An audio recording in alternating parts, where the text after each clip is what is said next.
Hello students, this is Rani ma'am from unique classes. और बहुत सारे बच्चों को पर्सनल बच्चों ने मैसेज भेजा है and they had demanded for active passive voice. ठीक है, तो एक्टिव पैसिव वॉइस आज का सेशन है। एक्टिव पैसिव को थ्रू हम समझेंगे थ्रू सेंटेंसेस के थ्रू ही। ठीक है, सी एक्टिव पैसिव में ध्यान आपको क्या रखना है। जनरली जो रूल बेस्ड वाला होता है, जो रूल बेस्ड क्वेश्चंस है, वो तो स्टूडेंट्स आप आराम से बना लेते हैं कि प्रेजेंट टेंस में is am are plus V3, past tense में was were V3। But students को दिक्कत कहाँ पे आती है, जब थोड़ा सा सेंटेंस रूल बेस्ड ना होके थोड़ा मीनिंग बेस्ड आ गया। ठीक है, वहाँ पे जाके दिक्कत होती है। जैसे आपके प्री एग्जाम्स में, प्री एग्जाम में तो ईजी आ गया, 1 नंबर का आता है एक्टिव पैसिव। बट आपके मेंस में, ठीक है, CGL मेंस में एक्टिव पैसिव 20 to 22 मार्क्स का आता है। उसमें आप मान के चलो कि करीब 22 क्वेश्चंस में 17-18 क्वेश्चंस जो पूरा रूल बेस्ड रहेगा। ठीक है, प्रॉब्लम कहाँ आता है, जब थोड़ा सा सेंटेंस मीनिंग बेस्ड आ गया। एक्टिव से पैसिव बनाते समय रूल से ज़्यादा कभी कभी मीनिंग देखना पड़ जाता है। आप जो रूल्स पढ़ के जाते हो इसके अकॉर्डिंग ऐसा चेंज होगा, वो कभी कभी सेंटेंस में काम नहीं आता है। और मैं एक्टिव पैसिव और नरेशन में बच्चों को बोलती हूँ कि जैसा आपके पास ऑप्शंस है वैसे ही आपको अपना आंसर सेलेक्ट करना है। कभी कभी रूल्स काम नहीं आता है, ऑप्शंस के अकॉर्डिंग अपना आंसर सेलेक्ट करना है। बट ध्यान रखना है कि सेंटेंस का मीनिंग नहीं बदलना चाहिए। और एक्टिव पैसिव की एक खास बात क्या है कि एक्टिव पैसिव में टेंस भी नहीं बदलेगा।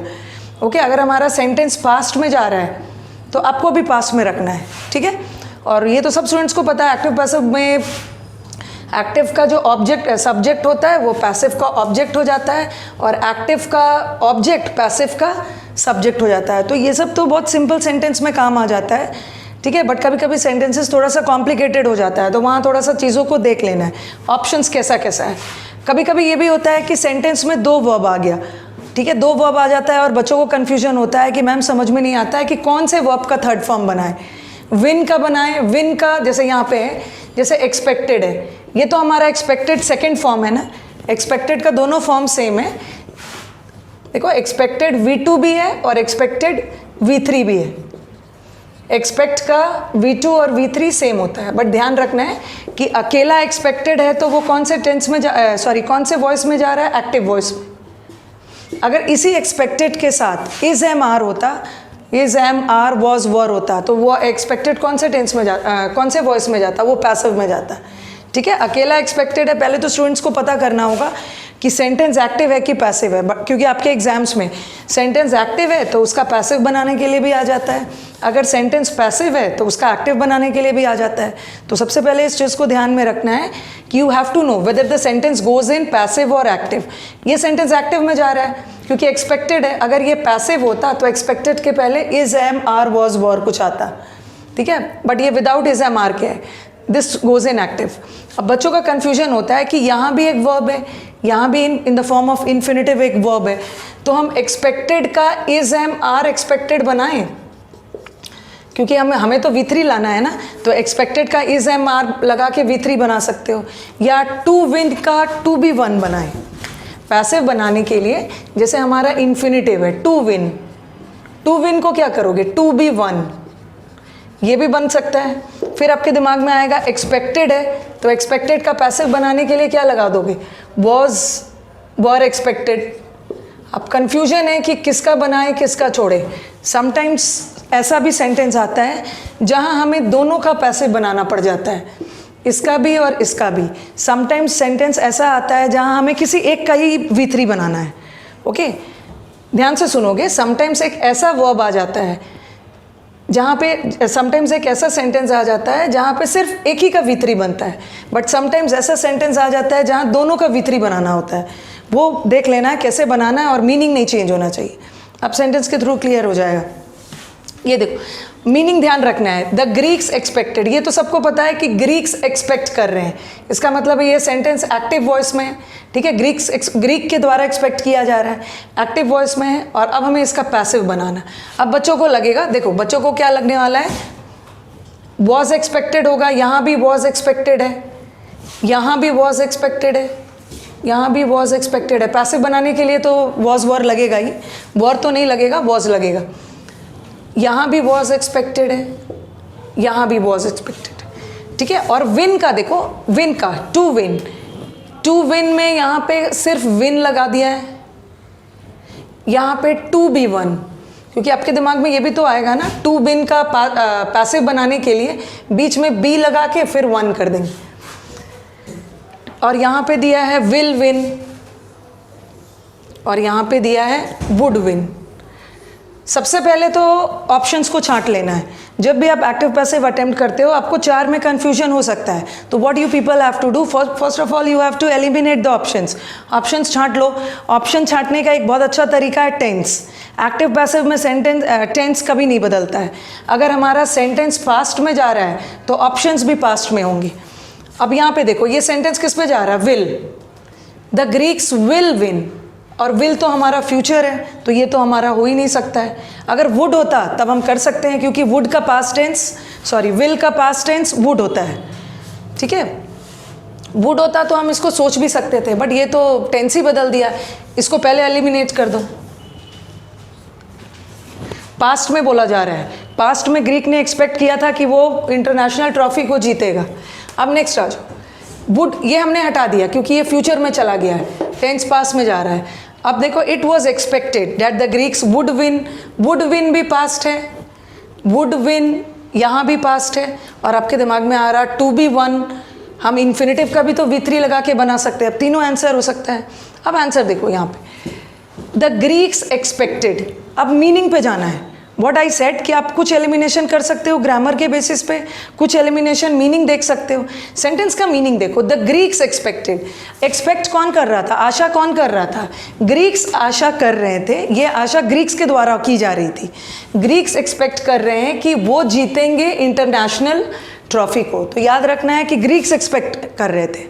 बट यहाँ पे देखो it was expected, it was expected मतलब ठीक है, इसको भी इन्होंने पैसिव बनाया है बट इसका मीनिंग बदल दिया है। इट वॉज एक्सपेक्टेड का मतलब ऐसा एक्सपेक्ट किया जा रहा था किसी और के द्वारा, बट कोई और एक्सपेक्ट नहीं कर रहा है, एक्सपेक्ट तो ग्रीक कर रहे हैं। यहाँ तो सेंटेंस का मीनिंग ही बदल दिया है, तो ये भी नहीं होगा। Okay, it was expected, it was expected मतलब ऐसा एक्सपेक्ट किया जा रहा है कि ग्रीक जीतेंगे ट्रॉफी को, ठीक है। तो किसी और के द्वारा एक्सपेक्ट नहीं किया जा रहा है, ये तो ग्रीक एक्सपेक्ट कर रहे हैं, बट इस सेंटेंस में लग रहा है कि कोई एक्सपेक्ट और कर रहा है, ये भी हट गया। मैक्सिमम बच्चे एग्जाम में जाके ना इसको सही करते, क्योंकि वो क्या सोच लेते, इसको वो ऑब्जेक्ट मान लेते, इसको वो ऑब्जेक्ट मान लेते और इसी से सेंटेंस शुरू हो जाता। The international trophy was expected to be won, इसी को आंसर करके आते, क्योंकि वो तो डायरेक्ट रूल बेस्ड जाते कि ये ऑब्जेक्ट है, ऑब्जेक्ट को सब्जेक्ट बना लिया, बट ये भी गलत है। The international trophy was expected, यहाँ भी मीनिंग बदल गया। इंटरनेशनल ट्रॉफी को एक्सपेक्ट किया नहीं जा रहा था, ना कोई और एक्सपेक्ट कर रहा था, ना ट्रॉफी को एक्सपेक्ट किया जा रहा था। एक्सपेक्ट तो कर रहे थे हमारे ग्रीक आशा कर रहे थे। तो ये सेंटेंस में और ये सेंटेंस में मीनिंग बदल गया है, ठीक है, इसलिए ये नहीं होगा। यहाँ तो टेंस ही नहीं था। अल्टीमेटली आंसर हमारा D is the correct answer. यहाँ पे इन्होंने क्लियर कर दिया, इट वॉज एक्सपेक्टेड, यहाँ पे इट वॉज एक्सपेक्टेड करके छोड़ दिया था, किससे, किसी और के द्वारा, बट यहाँ पे क्लियर कर दिया है इट वॉज एक्सपेक्टेड किसके द्वारा, ग्रीक्स के द्वारा। It was expected by the Greeks that they would win the international trophy. Okay, ultimately the D1 is correct. तो यहाँ हम अपने ऑप्शन पे गए बेस्ड ऑन द मीनिंग, बहुत ज़्यादा यहाँ रूल्स काम नहीं आए हैं। तो ध्यान रखना है कि एग्जाम में ये सब गड़बड़ी नहीं करनी है, क्योंकि आपके जो 20 समटाइम्स एक्टिव पैसिव और नरेशन को लेके बच्चे ओवर कॉन्फिडेंट हो जाते हैं। 2-3 क्वेश्चन ऐसा आएगा जो थोड़ा सा रूल से अलग होगा, बट आपको उसको सही करके आना है। ओके, नेक्स्ट आ जाओ, ये भी मीनिंग बेस्ड है। थोड़ा सा मैं जगह स्पेस बनाती हूँ।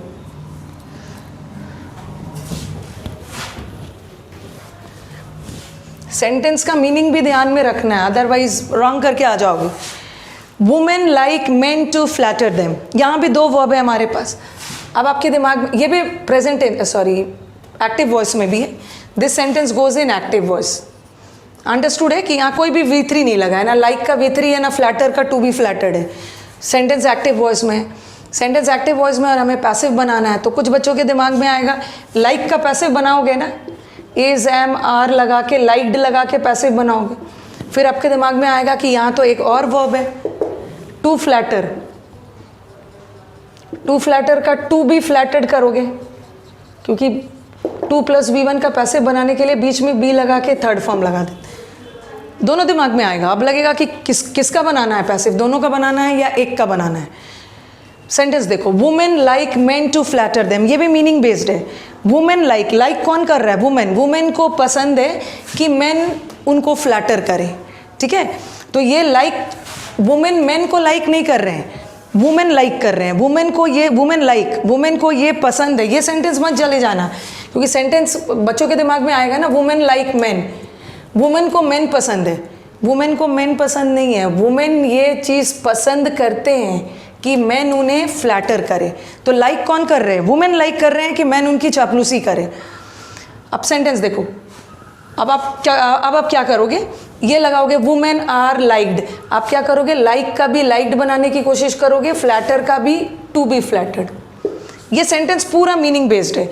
यहाँ एक जगह लाइक का ईडी किया है, फ्लैटर को फ्लैटर छोड़ दिया है। अगेन वुमेन लाइक यहाँ किया है, और यहाँ तो कुछ, ये देखो ये ऑप्शन तो आराम से छाट लोगे। क्यों? क्योंकि यहाँ ना लाइक का थर्ड फॉर्म है ना फ्लैटर का थर्ड फॉर्म है, ठीक है। यहाँ तो किसी का थर्ड फॉर्म है ही नहीं, और जब थर्ड फॉर्म नहीं है इसका मतलब है पैसिव बना ही नहीं है, ये तो हट गया। अब यहाँ देखो, यहाँ लाइक को लाइक छोड़ दिया है, इसको वैसे ही छोड़ दिया है, और फ्लैटर को V3 बनाया है। अब देख लेना है मीनिंग कहाँ चेंज हो रहा है, कहाँ नहीं हो रहा है। वुमेन पसंद करते हैं, ये पसंद वुमेन के द्वारा की जाती है, और वुमेन आर लाइक्ड, ये सेंटेंस में देखना, वुमेन लाइक और वुमेन आर लाइक्ड, ये दोनों, इसको मैं पैसिव बना रही हूँ ना, तो इसका मतलब चेंज हो जा रहा है। वुमेन लाइक करते हैं मतलब वुमेन लाइक कर रहे हैं, और वुमेन आर लाइक्ड का मतलब है वुमेन को लाइक किया जाता है किसी और के द्वारा। बट यहाँ पे वुमेन को नहीं लाइक किया जा रहा है, वुमेन खुद लाइक कर रहे हैं कि मैन उन्हें फ्लैटर करे। तो वुमेन आर लाइक तो होगा नहीं, यहाँ मैंने इसका V3 बनाया, तो इसका मतलब चेंज हो गया। इसका मतलब चला गया है वुमेन को पसंद किया जाता है, वुमेन को कोई नहीं पसंद कर रहा, वुमेन खुद पसंद कर रहे हैं कि मैन उनकी फ्लैटरी करे। ये भी हट गया, 2 ऑप्शन हटा लिया। अब देखो यहाँ पे मैन आर लाइक्ड, ये भी, इसका भी मतलब चेंज हो गया। मैन आर लाइक्ड मतलब मैन को लाइक किया जाता है, मैन को लाइक नहीं किया जा रहा, लाइक तो वुमेन कर रहे हैं, ये भी हट गया। अब ये सही, देखो यहाँ मैं लाइक का ईडी लगा के चेंज कर रही हूँ ना, तो सेंटेंस पूरी तरह से उसका मीनिंग चेंज हो जा रहा है। ये सही है। वुमेन लाइक तो वुमेन कर रहे हैं, वुमेन लाइक कि मैन के द्वारा उन्हें फ्लैटर किया जाए। तो ultimately this is the correct option. Okay, तो व्हाट आई मीन टू थे, इस सेंटेंस के थ्रू मैं ये बताना चाह रही थी कि देख लेना है किसको कैसे चेंज करना है, क्योंकि ये रूल बेस्ड नहीं है, एकदम डायरेक्ट रूल पे नहीं है। ओके, ये डायरेक्ट आपके रूल पे नहीं है, नहीं तो उससे क्या होगा कि आपका मीनिंग चेंज हो जाएगा सेंटेंस का। ओके, चलो एक सेंटेंस और कर लेते हैं। चलो now let us move to the third question, and it's a very beautiful question. यहाँ आप गलती कर सकते हो। Smoke and flames engulf the area, धुआं, आग की लपटों और धुआं ने पूरे एरिया को समाहित कर लिया, घेर लिया, सराउंड कर लिया, and made rescue operations difficult. ठीक है, स्मोक एंड फ्लेम्स पूरे एरिया में फैल गया और राहत कार्य डिफिकल्ट हो गया। ओके, ये सेंटेंस आपको ये सेंटेंस देख के ही पता चल रहा है, this sentence goes in which, this sentence goes in active. अगर पैसिव रहता ना तो इज एम आर यहाँ पे लगा होता है, this is in active. Okay, now we have to make the passive. Passive करने के लिए वॉज एनगल्फ लगाएंगे। ये देखो ऑप्शंस, पहले हम अपने ऑप्शंस को छांटते हैं। ठीक है, द एरिया वॉज, ये ऑप्शन आराम से छाटा जा सकता है। The area had been engulfed because this sentence goes in past, this sentence goes in simple past, और सिंपल पास्ट का पैसिव बनाने के लिए क्या लगाते हैं, वॉज या वर प्लस V3। बट यहाँ तो हमने परफेक्ट कर दिया इसको। ओके, इसको परफेक्ट बना दिया, तो टेंस के बेसिस पे ये ऑप्शन तो ऐसे ही हट गया। We can not change the tense of the sentence, जैसा एक्टिव में टेंस है वही पैसिव में रहेगा, ये हट गया। Okay, the area was engulfed in smoke and flames and made rescue operations difficult. ठीक है, the area was engulfed in smoke and flames and made rescue operations difficult, ये एक होगा आपका। अब तीनों ऑप्शन है, आप कंफ्यूज हो सकते हो। The area was involve in smoke and flames making rescue operations difficult. अब यहाँ पे सेंटेंस देखो, and made rescue operations difficult. ये जो मेड है इसको भी हम छाट सकते हैं, because this made is in which tense, this made is not tense. ये जो मेड है ये एक्टिव वॉइस में है। ठीक है, this made is in active voice. अगर हम इसको पैसिव करेंगे तो इसके पहले क्या लगाएंगे, कुछ इज, एम, सॉरी इसका पास्ट टेंस में करेंगे तो वॉज, वर, उसके बाद थर्ड फॉर्म लगाएंगे। बट ये सेंटेंस को एक तो मैंने पैसिव भी कर दिया, पैसिव भी किया, बट टेंस कौन सा सेंटेंस पे थी भाई मैं? ओके, दिस मेड रेस्क्यू, ये तो हमने ऐसे ही हटा दिया, sorry, I was in this sentence, हाँ ये सेंटेंस पे थी मैं। ये तो चलो इसका बना दिया, the area was इनगल्फ्ड in smoke and flames and made rescue operations difficult. तो यहाँ तो ये भी गलत हो गया, क्योंकि मेड नहीं जाएगा, मेड इसलिए नहीं जाएगा, अगर यहाँ पे हमें थर्ड फॉर्म चाहिए, ठीक है, थर्ड फॉर्म चाहिए, बट थर्ड फॉर्म लगाने के लिए इसके पहले वॉज वर चाहिए, ये भी हटा। Okay, come to the next sentence. अब यहाँ पे आपको कन्फ्यूजन हो सकता है, और जो लगेगा ना आपको कि आंसर नहीं है, वही बिल्कुल आंसर है। ये सेंटेंस देखो, द एरिया वॉज एन, अब इसमें मीनिंग थोड़ा चेंज कर दिया है। What did I tell you, you have to see the tense also, grammatical error भी देख लेना। इसमें एरर इसलिए था, this was wrong because this was in past tense और this goes in perfect tense, तो मैंने टेंस बदल दिया है, तो वैसे ही रॉन्ग हो गया। और इसका मैंने तो इसका पैसिव बनाया ही नहीं, इसका पैसिव बनाया ही नहीं, इसका पैसिव बनाना होगा वॉज या वर लाना होगा, क्योंकि मेड तो एक्टिव वॉइस में है। नेक्स्ट सेंटेंस आ जाओ, यहाँ पे इसका पैसिव बना है, देखो इसका पैसिव बना, द एरिया वॉज एनगल्फ्ड, इसका भी पैसिव बना है और मेड का भी पैसिव बना दिया है वर मेड लगा के। Okay, this is also passive, this is also passive. लेकिन यहाँ देखो, यहाँ पैसिव बन रहा है ना, तो इसका मतलब चेंज हो रहा है। ये सेंटेंस का मतलब क्या है, आप स्टूडेंट्स इसी को टिक करोगे, बट ये आंसर गलत है। Ultimately the correct answer is this one, ये रॉन्ग है। Why? Because here the meaning of the sentence changes. The area was engulfed, पूरा एरिया स्मोक में एनगल्फ हो गया था। Okay, the area was engulfed in smoke and flame and rescue operations were made difficult. इसकी हिंदी क्या हुई, rescue operations को difficult किया गया। Rescue operations were made difficult means राहत कार्य को डिफिकल्ट किया गया। राहत कार्य किसी और के द्वारा डिफिकल्ट नहीं हुआ, राहत कार्य स्मोक के वजह से खुद ब खुद डिफिकल्ट हो गया, किसी और ने इसे डिफिकल्ट नहीं बनाया। ओके, तो ये सेंटेंस का सेंस क्या जा रहा है कि the area was engulfed in smoke and flame, ये एक अलग सेंटेंस है कि एरिया पूरी तरह से स्मोक एंड फ्लेम में डूब चुका था और राहत कार्य को डिफिकल्ट किया गया। राहत कार्य को कैसे डिफिकल्ट करोगी, राहत कार्य किसी और ने डिफिकल्ट नहीं किया। ओके, राहत कार्य तो डिफिकल्ट स्मोक और फ्लेम ने किया, किसी और ने नहीं किया। तो यहाँ भी मीनिंग चला जा रहा है अलग। देखो यहाँ पे थोड़ा बहुत आपके दिमाग में आ सकता है, एंड मेड रेस्क्यू ऑपरेशंस। अगर सेंटेंस ऐसा होता है ना कि the area was इनगल्फ्ड in smoke and flame which made rescue operations difficult, तो वो हो सकता था। Which made rescue operations difficult, इसका मतलब क्या है, विच मतलब स्मोक और फ्लेम ने रेस्क्यू ऑपरेशन को डिफिकल्ट किया। बट यहाँ तो एक अलग सेंटेंस ये बना दिया इन्होंने बोला कि एरिया एनगल्फ हो गया था स्मोक एंड फ्लेम्स में and rescue operations were made, rescue operations को डिफिकल्ट बनाया गया किसी और के द्वारा, तो ये भी नहीं हो। अब ये हो सकता है, देखो अब आपके दिमाग में आएगा ना कि जब हम मेड को यहाँ पे आप खुद देखोगे कि जब हम मेड का पैसिव बना रहे हैं ना, इस सेंटेंस में हो क्या रहा है कि जब हम मेड को पैसिव बनाने की कोशिश कर रहे हैं तो उस सेंटेंस का मीनिंग बदल जा रहा है। जैसे वॉज या वर मेड कर रहे हैं, वॉज या वर मेड, तो वो सेंटेंस क्या किस सेंस में जा रहा है, rescue operations were made difficult, किसी और के द्वारा डिफिकल्ट हो रहा है। जब हम इसका पैसिव बना रहे हैं तो कुछ ऐसा किया जाए कि इसका पैसिव बने ही ना। तो अब क्या करेंगे, देखो यहाँ पे इन्होंने मेकिंग लगा दिया, ये भी हो सकता है क्योंकि मेकिंग क्या है, ये बोल रहे हैं the area was engulfed in smoke and flames making rescue operations difficult. ये स्मोक्स एंड फ्लेम्स ने रेस्क्यू ऑपरेशंस को डिफिकल्ट किया, और ये मेकिंग हमारा नॉन फाइनाइट वर्ब में है, और नॉन फाइनाइट वर्ब का कोई टेंस नहीं होता है, ठीक है, ये जीरेंट फॉर्म में है, इसका कोई टेंस नहीं होता है। आप तो इसको किसी टेंस में भी यूज़ कर सकते हो, चाहे इसको एक्टिव में भी यूज़ कर सकते हो, जीरेंट को पैसिव में भी यूज़ कर सकते हो। तो ये हमारा अब हमारा सेंटेंस का सेंस क्या जा रहा है, the area was engulfed in smoke and flames making this smokes and flames were making rescue operations difficult, और यहाँ तो किसी और के द्वारा हो रहा है। ओके, तो चलो अगर आपको वीडियोस पसंद आए तो do share it among your friends. अभी और भी हम कुछ डिफिकल्ट हम लोग एक्टिव पैसिव का सीरीज़ लेके आएंगे। ओके, चलो, थैंक यू।